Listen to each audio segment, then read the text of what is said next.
हारून अल-रशीद अब्बासी खिलाफत के मशहूर और अजीम हुक्मरान थे जो अब्बासी खिलाफत के 5वें खलीफा थे।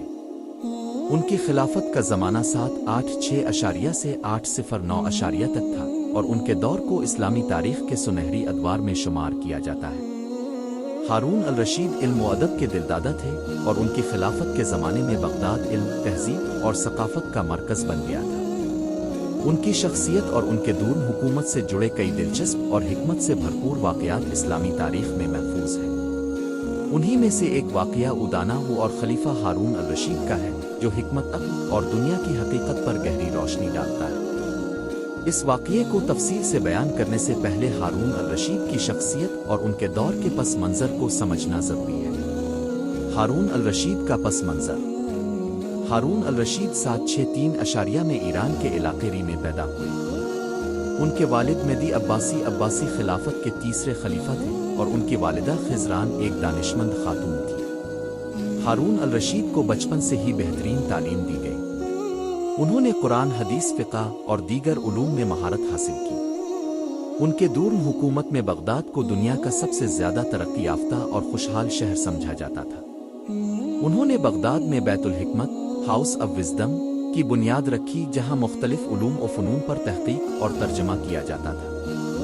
उनके दरबार में दुनिया भर के उलमा, शुअरा और दानिश्वर जमा होते थे और उनकी सरपरस्ती में इल्म व अदब ने बेमिसाल तरक्की की। दाना का तारुफ। हारून अल-रशीद के दरबार में एक शख्स दाना के लक़ब से मशहूर था।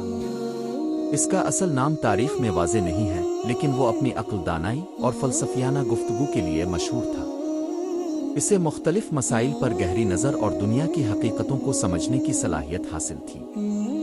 एक दिन दाना ने खलीफा हारून अल-रशीद के दरबार में एक दिलचस्प मुलाकात की जो इस्लामी हिकमत और फ़लसफ़ा की रोशनी में एक काबिल गौर सबक बन गई। किस्सा दाना और हारून अल-रशीद। एक दिन खलीफा हारून अल-रशीद अपने शानदार दरबार में बैठे हुए थे। दरबार के अतराफ वज़रा, मुशीर, उलमा और दीगर अहम शख्सियात मौजूद थीं। इसी दौरान एक शख्स दरबार में हाजिर हुआ और बड़े एतमाद के साथ कहा, ए अमीर अल-मोमिनीन, मैं दुनिया का सबसे बड़ा दाना हूँ। मेरे पास दुनिया के हर सवाल का जवाब है, चाहे वो कितना ही मुश्किल क्यों ना हो।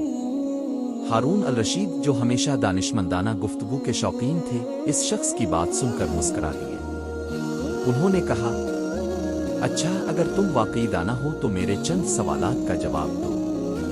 दाना ने आजिज़ी से कहा, ज़रूर अमीर अल-मोमिनीन, जो चाहिए पूछिए। सवाल 1, दुनिया की सबसे बड़ी सच्चाई क्या है? हारून अल-रशीद ने पहला सवाल किया, दुनिया की सबसे बड़ी सच्चाई क्या है? दाना ने बगैर किसी तवक्कुफ के जवाब दिया, दुनिया की सबसे बड़ी सच्चाई मौत है, क्योंकि ये हर इंसान के लिए अटल हकीकत है, चाहे वो बादशाह हो या फ़कीर, आलम हो या जाहिल। मौत एक ऐसी हकीकत है जिससे कोई फरार नहीं। दुनिया के तमाम जाओ जलाल, माल व दौलत और इक़्तिदार इस हकीकत के सामने बेमानी है। हारून अल-रशीद इस जवाब से मुतासिर हुए और सर हिलाकर मज़ीद सवाल करने का फैसला किया। सवाल 2, दुनिया का सबसे बड़ा धोखा क्या है? खलीफा ने अगला सवाल किया, दुनिया का सबसे बड़ा धोखा क्या है? दाना ने मुस्कुराते हुए कहा, दुनिया का सबसे बड़ा धोखा ये दुनिया खुद है। ये हमें दायमी लगती है, लेकिन हकीकत में ये आर्जी है। लोग इस दुनिया के पीछे भागते हैं, माल और दौलत जमा करते हैं और उसके ऐश व इशरत में मगन रहते हैं, लेकिन ये सब खत्म होने वाला है। दुनिया एक ख्वाब की मानिंद है जो हकीकत में कुछ भी नहीं। हारून अल-रशीद ने इस जवाब को निहायत गौर से सुना और महसूस किया कि ये सच्चाई बहुत गहरी है। सवाल 3, इंसान की सबसे बड़ी ताकत क्या है?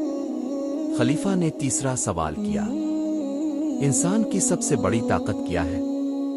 दाना ने कहा, इंसान की सबसे बड़ी ताकत इसका इल्म और अमल है। इल्म इंसान को हक और बातिल में फ़र्क करना सिखाता है और अमल इसे कामयाबी के रास्ते पर गामज़न करता है। जो इंसान इल्म के ज़रिए अपनी ज़िंदगी को संवारे और अपने अमल से दूसरों के लिए फ़ायदामंद बने, वही सबसे ताकतवर है।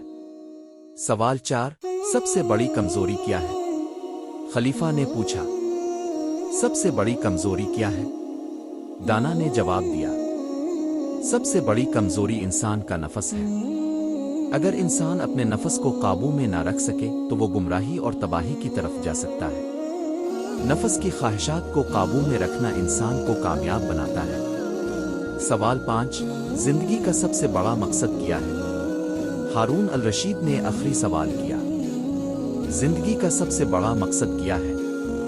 دانا نے کہا، زندگی کا سب سے بڑا مقصد اللہ کی رضا حاصل کرنا ہے۔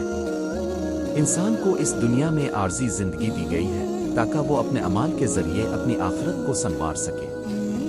دنیاوی کامیابیاں عارضی ہیں لیکن اللہ کی رضا دائمی ہے۔ جو شخص اپنی زندگی کو اس مقصد کے مطابق گزارے وہی اصل کامیاب ہے۔ خلیفہ کا انعام و اکرام۔ ہارون الرشید نے دانا کی حکمت اور دانشمندی سے متاثر ہو کر اسے انعام و اکرام سے نوازا۔ انہوں نے کہا، تم نے مجھے دنیا کی حقیقت اور انسان کی ذمہ داریوں کے بارے میں سوچنے پر مجبور کر دیا۔ تم واقعی ایک دانا ہو۔ نتیجہ، اس واقعے سے یہ سبق ملتا ہے کہ دنیا کی حقیقت کو پہچانا اور اپنی زندگی کو ایک اعلیٰ مقصد کے لیے وقف کرنا انسان کی اصل کامیابی ہے۔ موت کی یاد اور دنیا کی عارضی حیثیت کا ادراک انسان کو عاجزی، تقوی اور اچھے اعمال کی طرف راغب کرتا ہے۔ علم اور عمل انسان کی سب سے بڑی طاقت ہے اور نفس پر قابو پانے سے انسان حقیقی کامیابی حاصل کر سکتا ہے۔ ہارون الرشید اور دانا کے درمیان یہ مکالمہ ہمیں یہ یاد دلاتا ہے کہ دنیاوی مال و دولت اور اقتدار کی چمک دمک ایک دن ختم ہو جائے گی، لیکن وہ اعمال جو اللہ کی رضا کے لیے کیے گئے ہوں ہمیشہ باقی رہیں گے۔